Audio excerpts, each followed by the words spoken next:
अस्सलाम वालेकुम नाज़रीन, इस्लामाबाद हाई कोर्ट से एक मरतबा फिर आपकी खिदमत में हाज़िर हुआ हूँ। आज इस्लामाबाद हाई कोर्ट से 3 अहम ख़बरें जो हैं वो मैं लाया हूँ। सबसे पहले तो आज इस्लामाबाद हाई कोर्ट के चीफ जस्टिस सरफराज डोगर की अदालत में जो है डॉक्टर महरंग बलोच जो बलोच यकजहती कमेटी की सरबराह भी हैं, और उनकी जो है उनका नाम जो है ईसीआर से निकालने से मुतल्लिक जो दायर दरख्वास्त है, जिसकी पैरवी जो है ईमान मज़ारी कर रही थी, और गुज़श्ता समात में इसी केस के दौरान ईमान मज़ारी और चीफ जस्टिस के दरमियान जो है तल्ख़ जुमलों का तबादला भी हुआ था, जिसके बाद जो मामला अब तक ठंडा होता हुआ नज़र नहीं आ रहा है। ईमान मज़ारी ने जो इस्लामाबाद हाई कोर्ट की वर्क प्लेस हरेसमेंट की कमेटी है उधर दरख्वास्त दायर कर दी है। इसके साथ साथ सुप्रीम जुडिशल कौंसिल में भी chief justice Islamabad high court के खिलाफ दरख्वास्त दायर कर दी है। आज इस दरख्वास्त पर जब समाअत हुई तो ईमान मज़ारी जो है वो चीफ जस्टिस के रूबरू पेश नहीं हुई, जब बल्कि उनके जूनियर जो है वो वहाँ पर पेश हुए। तो उनका कहना ये था कि जो इस केस में इस दरख्वास्त में जो मेन वकील हैं वो आपकी अदालत में पेश नहीं हो सकती। गुज़श्ता समाअत में जो कुछ हुआ है तो इस केस को जो है किसी और जज के या किसी और अदालत में जो है भेज दिया जाए। जिस पर चीफ जस्टिस सरफराज डोगर ने कहा कि क्या हुआ है गुज़श्ता समाअत में, आप बताएं। तो उन्होंने कहा कि सब चीज़ें रिपोर्ट हो चुकी हैं, आपको भी पता है क्या हुआ है, तो इस केस को जो है दूसरी अदालत में भेज दिया जाए। इस पर सरफराज डोगर ने फिर कहा कि नहीं, आप बताएं क्या हुआ है, हमें इस बारे में बताया जाए कि क्या हुआ है गुज़श्ता समाअत में। यानी वो चीफ जस्टिस सरफराज डोगर जो हैं वो मतलब चाह रहे थे कि दोबारा उस मामले पर डिस्कस हो और कहीं ना कहीं वो अपनी दोबारा से एक मरतबा फिर वजाहत दें या कोई इस बात पे फिर अपना जो है ख्यालात का इज़हार करें। लेकिन जो जूनियर वकील थे उन्होंने इस बात को आगे डिस्कस नहीं किया, और जो चीफ जस्टिस है सरफराज डोगर उन्होंने कहा कि आइंदा समाअत में जो इसके मेन वकील हैं इस केस में वो यहाँ पर पेश हों, जबकि जो इस्तदा थी कि इस केस को किसी और बेंच में जो है भेज दिया जाए वो मुस्तरद कर दी। नाज़रीन, इसके साथ साथ आज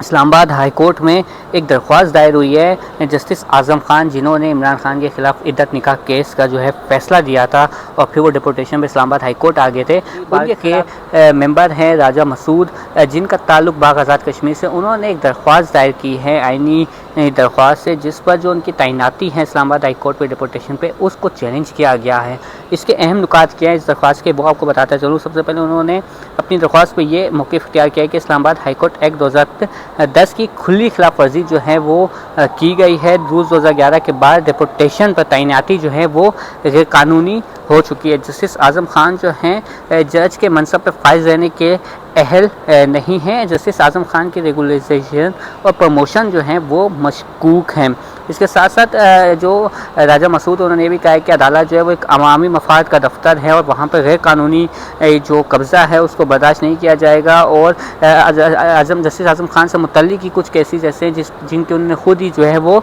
समाअत कर दी है। दरख्वास्त में ये भी मौक़िफ़ इख्तियार किया गया है कि इस्लामाबाद जुडिशल सर्विस रूल्स 2011 की खिलाफ वर्जी भी की गई है इनकी तैनाती से, और जुडिशल कमीशन ने जो है वो सीनियरिटी के असूलों को जो भी है नज़रअंदाज किया गया है। दरख्वास्त गुजार ने यह भी कहा कि जस्टिस आज़म खान की जो तकर्री है और तरक्की है दोनों ही गैर आइनी हैं। जजिस की आइनी जो है अवामी एतमाद का मामला है, गैर कानूनी तकरीरें पूरे निज़ाम को जो है वो मुतासिर कर सकती हैं। 2016 के जुडिशल सर्विस ट्रिब्यूनल ने भी आज़म खान की सर्विस गैर कानूनी करार दी थी। इसके साथ साथ ये भी इस्तदा की गई है इस दरख्वास्त में कि जस्टिस आज़म खान को अदालती कामों से रोका जाए, और जो गैर कानूनी तकर्री है और इसमें जो है आइन और कानून की खिलाफ वर्जी की गई है इस पर फैसला दिया जाए। इस दरख्वास्त में जो है वज़ारत कानून, सुप्रीम जुडिशल कौंसिल और जस्टिस आज़म खान और इसके साथ साथ जुडिशल कमीशन ऑफ पाकिस्तान और रजिस्ट्रार इस्लामाबाद हाई कोर्ट को फरीक बनाया गया। नाज़रीन, आज एक और अहम दरख्वास्त जो है यहाँ पर chief justice Islamabad high court Sarfaraz Dogar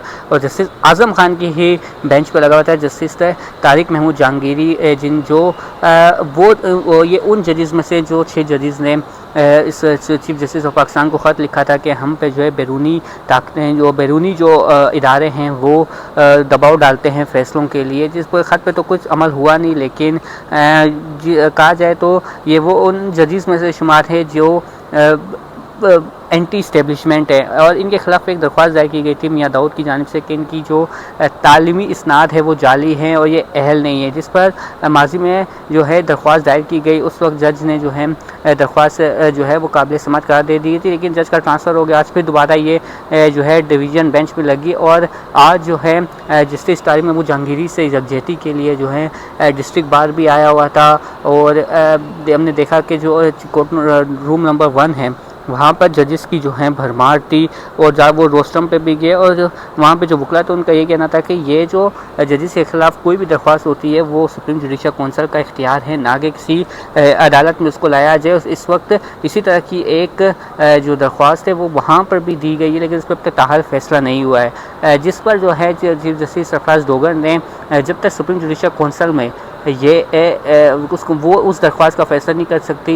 जब तक उस supreme judicial council justice Tariq Mahmood Jahangiri के ख़िलाफ़ जो दायर दरख्वास्त है उस पर फैसला नहीं करती, तब तक ये मामला जो है यहाँ पर ज़ेर इल्तवा रहेगा। होना तो ये चाहिए था कि चीफ जस्टिस जो हैं जो एतराज़ात लगाए गए थे, क्योंकि एक मामला जो है एक अपीलेट फोरम पर मौजूद है, जो मुतलका फोरम में मौजूद है, तो यहाँ से उसको खारिज कर देते, लेकिन वो खारिज नहीं किया गया बल्कि उसको यहाँ पर भी जो है लटका के रख दिया कि अगर वहाँ से जस्टिस तारिक महमूद जहांगीरी जो कि एंटी एस्टेब्लिशमेंट समझे जाते हैं और वो उन जजेस में से भी है जिन्होंने chief justice Islamabad high court की ये इस्लामाबाद हाई कोर्ट में तैनाती और चीफ जस्टिस बनने की को सुप्रीम कोर्ट में चैलेंज भी किया हुआ है, तो यहाँ से जो है उनके ख़िलाफ़ कोई फ़ैसला जो है वो ला के दिया जा सके और यहाँ पे उनको दबाव में जो है वो डाला जा सके। नाज़रीन बहुत बहुत शुक्रिया, हमारा चैनल जो है उसको सब्सक्राइब भी करें, लाइक भी करें, अपने कीमती ख्यालों से जो है हमें आगाह भी करें। अल्लाह हाफ़िज़।